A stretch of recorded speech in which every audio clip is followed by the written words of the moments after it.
ajaran agama.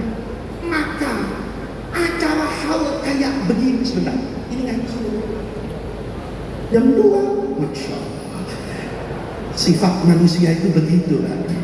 Manusia itu kan, kalau sudah enak biasanya lupa sama yang tidak enak. Contohnya siapa? Ya contohnya orang yang dulu tidak enak, sekarang enak. Jadi kalau bapak ada wakil rakyat lupa sama rakyat, itu nggak usah dimaki-maki. Kenapa? Anggota DPR itu biasanya lupa sama rakyat itu nanti setelah setahun. Bapak baru 2 menit duduk sudah lupa sama saya ini, ya kan? Ngaji sampai berapa? Jam 2. Ya sampai jam 2 duduk antem pisang, snack, roti sampai asar juga siap. Nih Pak, kalau kita lihat itu agama itu sederhana. Kalau memahami apa yang saya contohkan tadi Pak, maka orang itu, kata guru saya, itu bisa memahami mana yang namanya agama, mana yang namanya instrumen keagamaan. Ada agama, tapi agama ini kalau mau dikerjakan itu butuh Pak berakselerasi, harmonisasi dengan yang namanya misalnya tradisi atau budaya. Contoh, dulu Nabi Muhammad itu bayar zakat fitrah. Nanti kita nih mudah-mudahan bertemu dengan Ramadan, mudah-mudahan bisa qiyam Ramadan, bisa sempurna ibadahnya. Nanti sebelum sholat Idul Fitri, selesai puasa, punya kewajiban bayar zakat fitrah. Ibu bayar zakat fitrah pakai apa Bu alat bayarnya? Beras. Rasulullah kurma sama beras sama enggak? Kayaknya enggak sama. Kenapa? Beras putih, kurma hitam. Kurma segede biji salad, beras ya segede upil di hidung kita, kecil itu. Dari aspek zohirnya dia kita katakan apa itu? Beda. Maka kalau bapak bayar zakat fitrah di Brebes, bayarnya pakai beras. Kalau pakai kurma, insya Allah sampai lebaran kuda nggak ada yang ambil. Ayo, coba telepon orang miskin. Apalagi di Jakarta.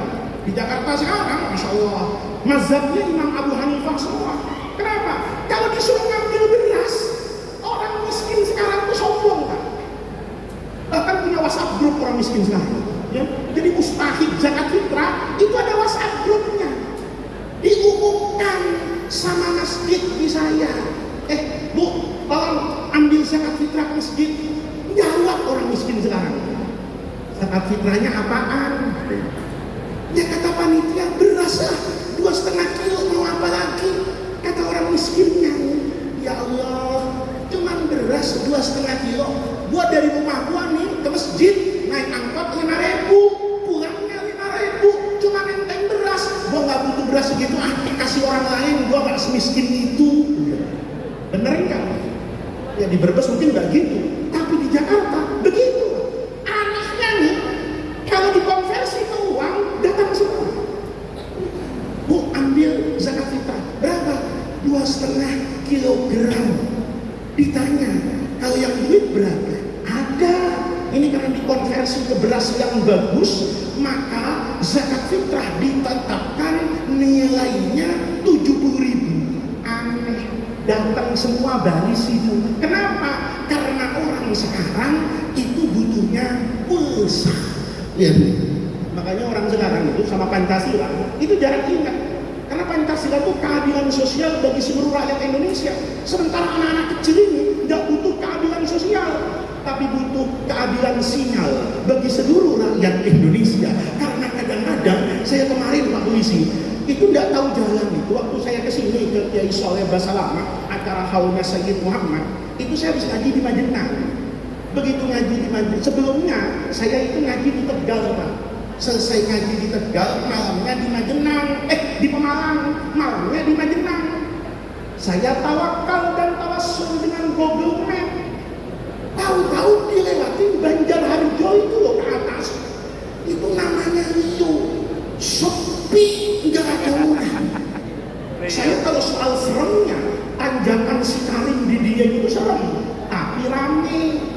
Di situ nggak ada orang.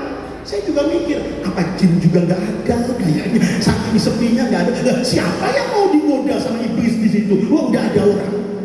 Sudah hujan, lepas maghrib, handphone itu semuanya mati, Pak. Kenapa mati? Sinyalnya hilang. Saya bilang iya ya, pemerintah ini bukan cuma keadilan beras sekarang, karena boleh jadi kebutuhan pokok orang sekarang itu tidak selalu beras, tapi ada orang kalau sinyalnya mati hidupnya hilang. Tanya sama tukang ojek itu, gojek itu, ya, matiin sinyal sedunia itu, la haula wala quwata illa billah. Oh bapak sekarang kalau sok-sok modern, semua duitnya ada di bank, tahu-tahu listrik mati sedunia, jaringan internet terganggu, duitnya itu kayak ikan di akuarium, Pak. Bisa dilihat tapi tidak bisa diambil. Ramah jadi kemana-mana ini ya, gara-gara zakat fitrah. Zakat fitrah beda. Kenapa di Indonesia itu pakai beras? Karena makanan kita nasi. Rasulullah dulu makanannya di Madinah kurma, maka berbeda luarnya, substansinya sama. Kata usul fikih, kata balaghah, wajhus syabahnya, kata usul fikih, illatul hukminya sama, maka hukumnya sama. Maka jangan tanya mana dalilnya zakat fitrah pakai beras, nggak ada. Yang ditanya itu dalil zakat fitrah.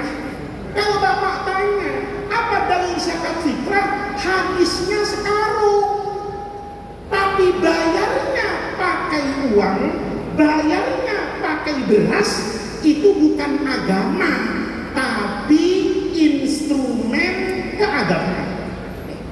Kalau paham gini nanti indah gitu. Saya dulu nggak paham kayak gini, Pak.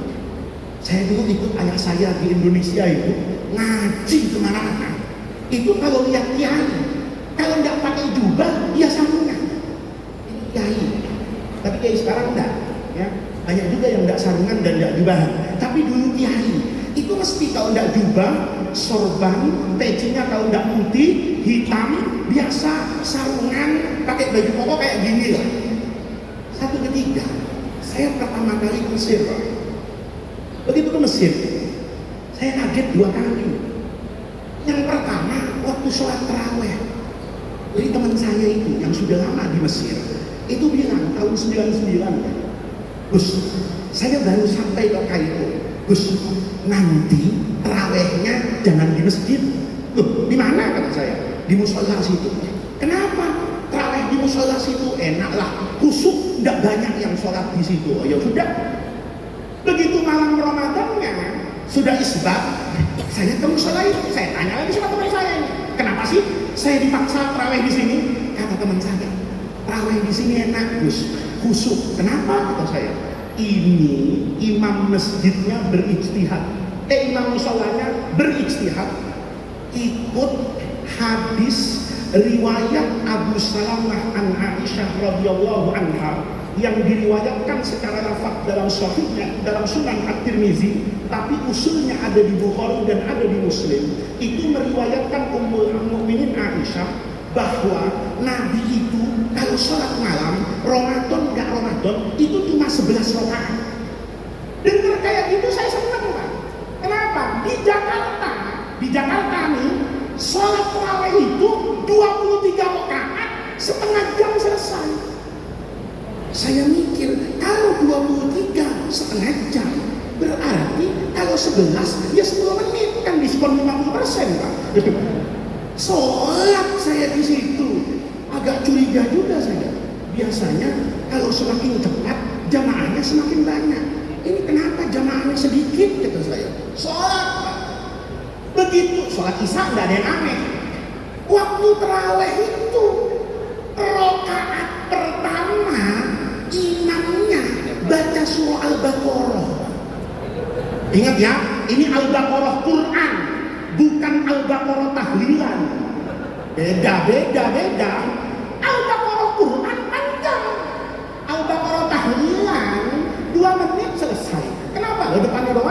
habis itu tengahnya ayat kursi, habis itu amanah Rasul, itu namanya Al-Baqarah. Harus jelas kalau ngajar ya. Ini Al-Baqarah Quran dibaca. Masya Allah, rakaat pertama Al-Baqarah. Jangan tanya rukuk sama sujudnya, lama betul. Rakaat kedua Ali Imran.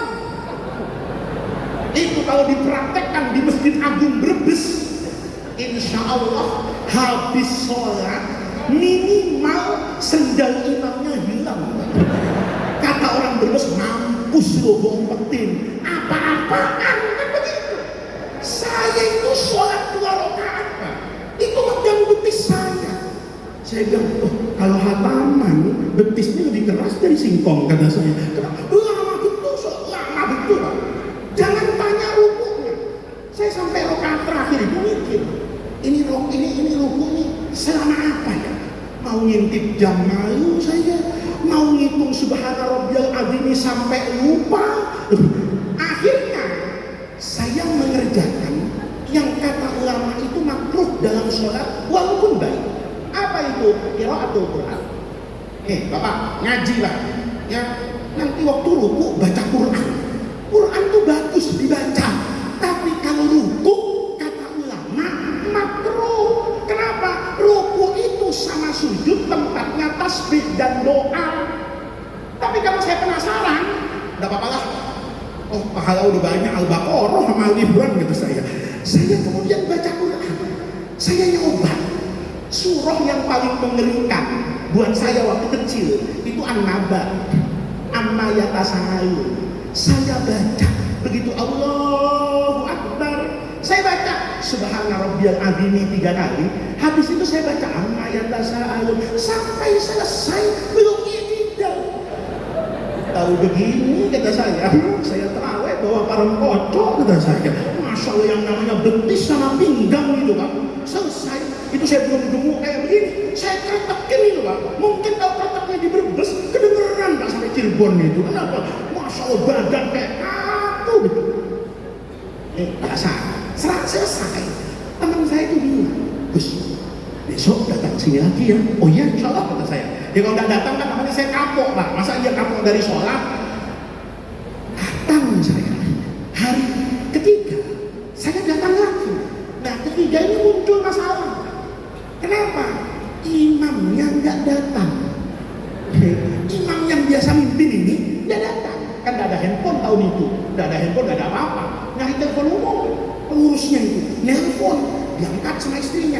Imam sakit, masya Allah. Dengar imam sakit, makmumnya bingung. Kenapa? Ini rokaatnya rokaat panjang. Kalau di Brebes nggak bingung, karena hampir mayoritas musola dan masjid di Brebes imamnya itu imam madhab dorong. Bapak tahu imam madhab dorong itu biasanya yang paling depan, di depan mihrab itu didorong untuk jadi. Makanya kalau ada orang masuk masjid itu nggak cepet-cepet ke depan, itu takut didorong Pak. Kenapa? Itu biasa masjid yang nggak punya imam, dia lihat dulu nih, ini masjid ada imamnya nggak? Kalau ada imamnya tenang dia masuk. Kalau imamnya nggak ada, mana gua udah sorbanan, udah tampang kiai, tapi tajwid mahraj berantakan, bahaya nih, karomah hilang nanti kebaca jemaah. Itu biasanya ngumpet di belakang. Kalau di sini tenang, kenapa? Imamnya madhab dorong, dan yang didorong biasanya mau. Kenapa? Rokaat pertama inna a'toina, rokaat kedua ngaku semua kan pelakunya ini. Coba saya belum aneh, saya ceramah se-Indonesia, saya cuma bilang rokaat pertama inna a'toina,